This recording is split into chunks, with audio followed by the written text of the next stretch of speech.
Saçma.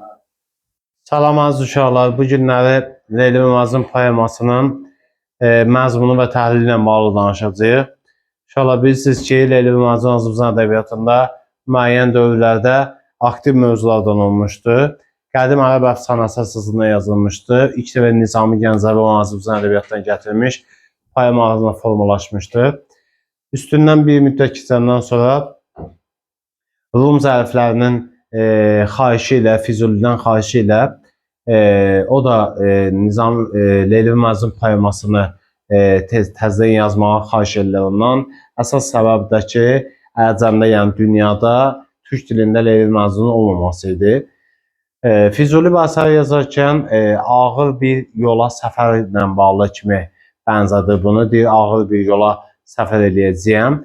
Təbii ki, mövzu bilir ki, ümumiyyətlə, əvvəlki Nizaminin yaradıcılığından müraciət olunduğu kimi eyni məhəbbət mövzusuydu, amma fərqliliklər var.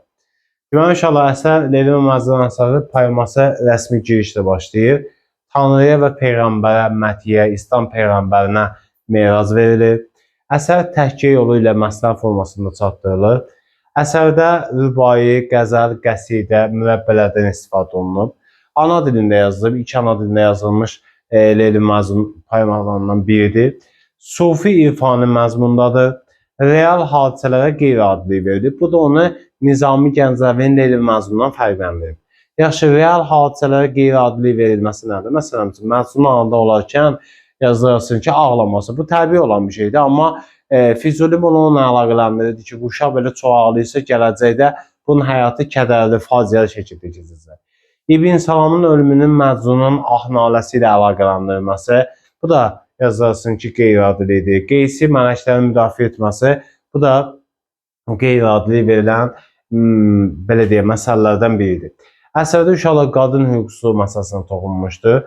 Poemada reallıqla uyuşmayan və təsvirlərə yer verilir ki, bu da yazılırsın ki, sufi görüşlərlə bağlıdır. Poema 1537-ci ildə tamamlanmışdır. Əruz vəzni Həzəz bəhrində yazılmışdır.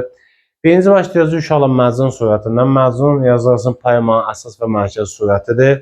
Əsərin süjet xətti onun anda olması ilə başlayır və ölümü ilə də bitir. Əsl adı Qeysdir. Ərəb qəbiləsinin başçısının oğludur. Əvvəl bu belə deyək, qəbilə başçısının övladı olmur, yəni oğlan övladı olmur. Çoxlu nəzir, niyaz verəndən sonra oğlu dünyaya gəlir. Onun oğlu dünyaya gəlməmişdən əvvəl onun hər cür rahatlığı təmin olunmuşdur. Amma o bu cəmiyyətdə rahat yaşaya bilmir. Düşüncəsi, həyata, zamanəyə baxışı fərqli olan Qeys cəmiyyətə müxalif mövqedə, yəni əks mövqedə dayanır yazırsın. Onun faciəsi elə buradan başlayır. Hər kəs sevib sevilmənin dəhşətli bir hal olduğunu düşündüyü halda Məcnun sevib sevilmənin çox da dəhşətli bir şey olmadığını deyir və ona görə də cəmiyyətə müxalif mövqedə dayanır. Qeysin istədiyi mənəvi azadlıq idi, amma lakin valideynləri bunu anlamır. Ümumiyyətlə, cəmiyyət bunu anlamır yazırsın. Leylinin dəlicəsi sevdiyi üçün cəmiyyət tərəfindən Məcnun və ya Qeys adlandırılır. Yazırsın ki, Məcnun adlandırılır. Məcnun da həmin dövrdə dəliyə deyilmişdir yazırsın ərəblər. Qeys yazırsın ki, elə dünyaya gələndə müəllif Qeysin dili ilə belə bir hissə var deyir. Deyir ki, bildim ki, qəmini səninki çoxdur, qəm çəkməyə bir hərif yoxdur. Gəldim ki, olam qəmin hərifi, gəl təcrübə ilə mənim zərifi. Şair Məcnunun anadan olması uşaqlığı hissəsində Qeysin günəş kimi kamallı, İsa Peyğəmbər kimi uşaqlıqdan kamil olduğunu deyir yazırsın. Xurşid kimi kəmala qabil, İsa kimi tifillikdə kamil. Burada mükəmməl bənzətmələrdən istifadə olunmuşdur. Məcnunun uşaqlar əsər boyu bənzədilən obyektlər və onları qeyd götürmüşük. Məcnun ciyər yandıran atəşə, zülmət içindən nura, eşq mülkündə bir şaha, bir şəhərin əfsanəsinə, vəfa gözlərində ayparaya, məzəmmət dünyasının şahı, qəm diyarının fəqiri, göz yaşının çeşmə-çeşmə, eşq bəlasının dustağı, qəm artıran məlamət kimi bənzərsiz bənzətmələrlə nə göstərilmişdi. Leyli ilə sonsuz fəxr edənə bənzədilir yazılı yazsın. Ümumiyyətlə yazılsın ki, bilirik də, yəni əsərdə bu hadisələr olur. Leyli və Məcnun böyüyürlər, məktəbdə bir-birlərini qarşılaşırlar, Leyli və Məcnun sevirlər bir-birlərini. Ondan sonra Məcnun Leylinin anası bu məsələni eşidir və qızını məktəbə qoymur. Qoymayandan sonra Məcnun bundan xəbərdar olur, Leylinin məktəbə görməmədiyini görür, yazılsın ki, eşq atəşini tutulur. Onda başlayır, belə deyək, cəmiyyətdə müxalif mövqedə dayanmağa. Və bunların Məcnun ilə Leylinin belə deyək, bir müddətdən sonra səhrada rastlaşması olur. Məcnun Leyli səhrada qarşılaşanda Məcnun huşunu itirib paltarlarını çıxarır və tullayır. Məcnun dostları ilə dərləşəndə dünyanın qəmini bilmədiyini qeyd edir. Deyir ki, bilmədim qəm nədir? Qəmsiz, kədərsiz yaşadığını deyir. Məcnun öz atasından ona bağışlanmasını və öz qəbiləsinə dönməsini qayıtmağını istəyir. Füzuli ümumiyyətlə Məcnun obrazının timsalında öz avtoportretini yaratmışdır. Lirik qəhrəman qəm çəkməkdən həzz alır və bu yolda neyniyir? Kamilləşir. 10 yaşında Leylini görür və ona aşıq olur. Leylinin məktəbə gəlmədiyini görən Məcnun səhraya qaçıb heyvanlarla bir yerdə yaşayır. Məcnunun dərdi yazılsın ki, nədir? Eşqdir. Baxın zəhmət deyir, tiqi qəmilər kəsilsə başım, suzi dil ilə tökülsə yaşım. Candan çıxarıb həvai eşqi, tərk eyləmərəm bəlayı eşqi. Yəni, nə olur olsun, başıma hansı hadisələr gəlsin, bəla eşqini nə eləmərəm, tərk eləmərəm. Məcnun Leylinin ölüm xəbərini eşidir və sevgilisinə qovuşmağın yeganə yolunun ölüm olmasını özünə arzulayır. Məcnun gəlir Leylinin qəbri üstünə, göz yaşına deyir ki, indi sənin çıxmağın vacibdir, çünki o günəş, yəni Leyli yox oldu. Şama müraciət edib, qaçıb məndən gizləndiyin nədəndir deyib. Maha müraciət edib, bu yolda ona yoldaş olmağı deyib. Torpağa müraciət edib, fəxr et ki, o pak sənin dostun olub, yəni Leylini nəzərdə tutur. Sonra İrana müraciət edib, deyir ki, Zülfünün rəqibi olmasını istəyir. Qarışqaya müraciət edib, yarın xalma toxunmadığını deyir. Ömrünə müraciət edib, daha sona çatır, yaşamaq istəmir, yəni yaşamağın faydası olduğunu deyir. Sonra canına müraciət edir, deyir, xəstə bədənimə vida et, bədənindən uzaqlaş. Əcələ müraciət edir, onun yarına çatdırmasını istəyir. Zeyd Məcnunun öldüyünü görür, fəğan edir. Xalq Məcnun Leylinin məzarında dəfn edir və onların qəbri ziyarətgaha çevrilir. Leyli Surətdə Uşaqlar poemanın əsas ikinci baş qəhrəmanıdır. O da varlı qəbilə başçısının qızıdır. Qeysi sevən Leylinin həyatı daha dözülməzdir. Nə üçün? Çünki Qeys belə deyək, öz fikirlərini kiməsə deyə bilirdi, anlada bilirsə, Leyli ümumiyyətlə sevməyini heç sizə deyə bilmirdi. Məcnundan fərqli olan Leyli öz şiirsini bəyan etməkdən məhrumdur. Rəfiqələrindən fərqlənən, onlar kimi düşünməyən Leyliyə sevməklə sevilmək çox da dəhşətli görünmürdü. Lakin Leyli bilir ki, doğulub boya başa çatdığı cəmiyyətdə belə bir dənə sərbəstliyə yol verilmir. Bunun namusa, ləyaqətə zid sayılır. Leylinin anası Leylini danlayanda anasından eşqin mənasını soruşur və bu sözü tək anasından eşitdiyini vurğular. Çünki məsələ bunlar ki, məktəbdə bir-birinə aşıq olurlar. Bu söhbət ki, bunların yaşadığı yerdə yayılır. Anası gəlir məzəmmət edir, deyir ki, sən düz eləmirsən, sən elədiyin bizim ailəmizin namusuna ziddir. Atın eşidər, biabır olarıq, naxsımıza ləkədir. O da özün vəziyyətdən çıxarmaq üçün deyir ki, ay ana, eşq nədir? Bu sözün kəlməsini ilk dəfə mən səndən eşidirəm. Yəni xəbərim yoxdur. Yenə uşaqlar Leyli ilə Məcnun ki, bayaqki məsələ var idi, səhrada qarşılaşdılar. Orada yazılsın ki, o zaman Leyli nəyə bənzədilir? Məclisin işıqlı sonuna, cənnət içində huriyə, gözəllik zirvəsində bir aya, zəmanəsinin yeganəsinə, bəla çəməninin gənc səvinə, həşəmətli göylərdə bir aya, gözəllər zərgəsinin əmirəsinə, işi və naz işvi olana, gözəllik nəşəsində kamına, könül bədən zəifliyə və həyat sədəfinin intisinə neyniyir? Bənzədilir yazılsın. Müəllif Leylinin timsalında qadın hüquqsuzluğu məsələsinə toxunmuşdur yazılsın. Abırlı, həyalı, öz istəklərini heç kimə, hətta anası ilə bölüşə bilmir yazılsın. Onu başa düşməyəcəklərini anlayır. Leyli əlinə ağlamaq üçün fürsət düşür.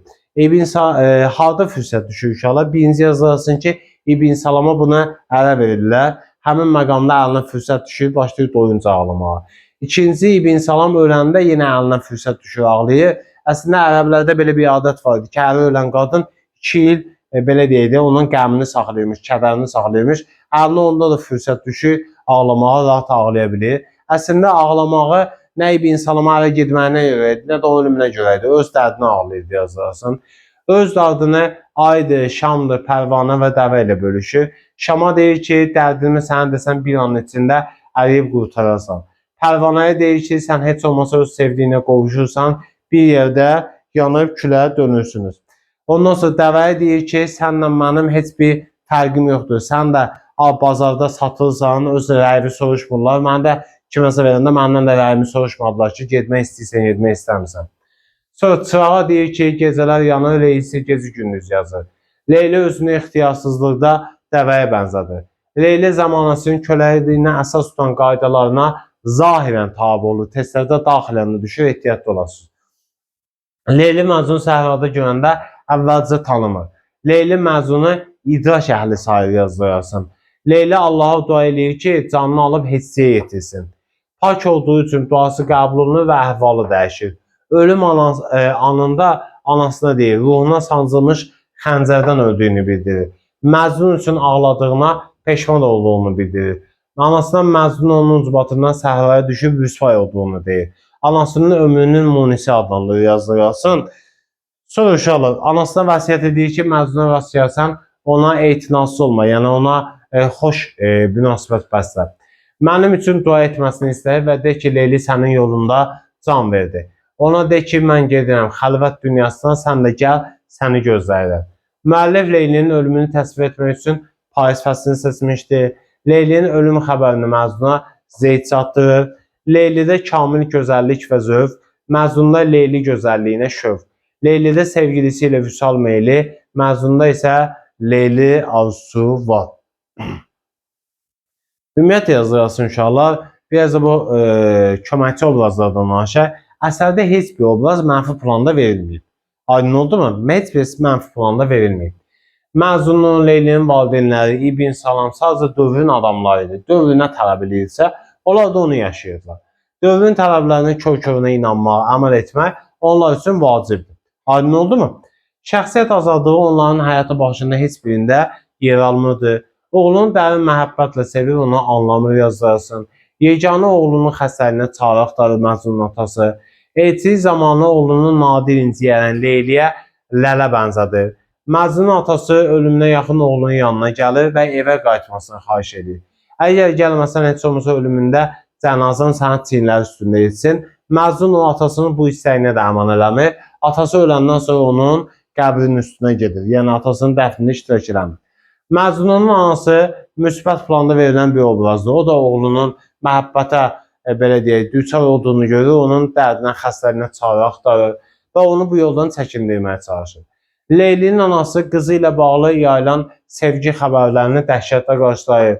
Yas içində olan ana bu xəbərin ailənin namusuna ləkə gətirəcəyini düşünür. Qızın gözəlliyini Lalə ilə müqayisə edir. Amma qızına aşıq olma ehtimalı ilə barışa bilmir. Qızına nəsihət verir, deyir ki, ucuz olma öz dəyərini bil. Digər insanların hiləgər olduğunu, adını söz çıxarıldığını. Çalış ki, sənə pis adı verilməsin. Namusunu itirməməyi.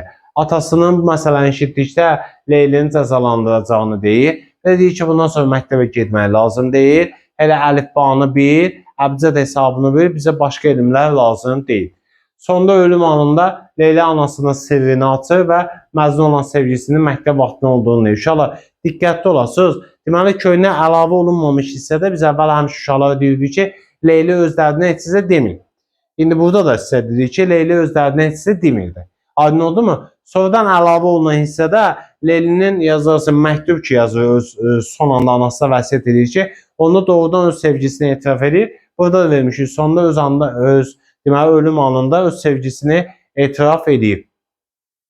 İbn Salam da yazır dövrünün, həmin dövrün gənclərindən biri idi. Leylini təsadüfən yolda görür və bəyənir yazılasın. Elçi göndərir və Leylini alır. Yazılasın ki, ümumiyyətlə Leylidən onun fikrini barədə soruşmur. Evləndikdən sonra Leylinin həsrətindən ölür. Eyni zamanda yazılasın ki, Füzuli İbn Salamın ölümünü Məcnunun qarğışları ilə əlaqələndirir. Nofəl yazılasın ki, bu da həmin dövrün belə deyək, məşhur sərkərdələrindən biridir. Günlərin bir günü bir məclisdə Məzunun qəzəllərindən birini eşidir. Məzun haqqında məlumat toplayır və ona kömək eləmək istəyir. Gedir dostları ilə bir yerdə Məzunu səhrada tapırlar. Məzuna dərdinin nə olduğunu soruşanda Məzun ona deyir ki, mənim dərdim eşq dərdidir. Leylini sevirəm, amma ala bilmirəm. O da hücum eləyir, gəlir atasının üstünə, Leylinin atası üstünə. Döyüş olur aralarında 2 dənə. Birinci döyüşdə Məzunun atası qalib gəlir, ikinci döyüşdə isə Novfal qalib gəlir. Maraqlısı olan odur ki, bu döyüşlərdə Məzunun Novfalın tərəfində yox, Məzunun Leylinin atasının tərəfindən neyniyir? Döyüşür yazdırılsın. Amma sonunda qalib gələndən sonra birinci şərt olaraq Leylinin atası deyir ki, ya qızı özün üçün al, Məzununa qismət eləmək, çünki o dəlidir, Məzun deyirlər haqqında. İkinci məsələdə deyir ki, bu qız nişanlıdır, biz nişanlı qızı kiməsə almaq düzgün olmaz. Yazırsın ki, Novfal Rum pəhləvanıdır, Şam əhlinin özünə tabe edir. Hava zənciri bəd tutmaz deyərkən Məzun Novfala işarə edir. Dövrünün qaydalarından çıxa bilmədiyi üçün o da neyniyir? Geri çəkilir. Zeyd yazırsın ki, Məzunun dostudur. Leylini İbn Salama ərə getdiyini eşidəndə yazırsın ki, gəlir ona bir dənə xəbər verir. Həmin vaxtı Məzun Leylini vəfatsız adlandırır və onun ölüm xəbərini Məzun çatdırır yazırsın. Ümumiyyətlə Zeydin əsər boyu 3 dəfə Məzunu ziyarət etməsi var. Zeyd Leyli və Məzun öldükdən sonra onları cənnətdə görür. Vəfalı, ağıllı, kamallı bir gənc idi. Məzunu özünü usta hesab edirdi. Nəyə görə? Çünki özü də sevən olmuşdu. Yazırsın. Zeyd Zeynəb adlı bir qızı sevirdi. Onunla məhəbbəti alınmamışdı. Onu Məzun özünə usta hesab edirdi. Sevgili bəxti gətirməmişdi. İbn Salamın ölüm xəbərini gətirdikdə Məzun ağlayır. Zeyd buna görə təəccüblənir. Deyir ki, sevinlə nə üçün sənin rəqibin idi İbn Salam. Leylini səndən almışdı. İndi ölüb sən niyə ağlayırsan? Məzun isə İbn Salamı öz dostu adlandırır və öz yolunda kamil çıxdığını deyir. Deyir, mən öz yolunda kamil çıxamadım, amma o kamil çıxdı. Məzun sonunda Zeydi zülm və ədalətsizlik məclisinin saqisi adlandırır yazır. Saqi də Şərəpalyana deyərlər. Müəllif Leyli və Məzunun faciəsində yazırsın ki, cəmiyyəti günahlandırılır. Şairin Məzunun Leylinin məktəbdə görməsi hissəsində şagirdləri hurilərə qılmanların 5-də udmasına bənzədir. Bu qədər dərsimiz uşaqlar, növbəti dərslərdə görüşənə qədər.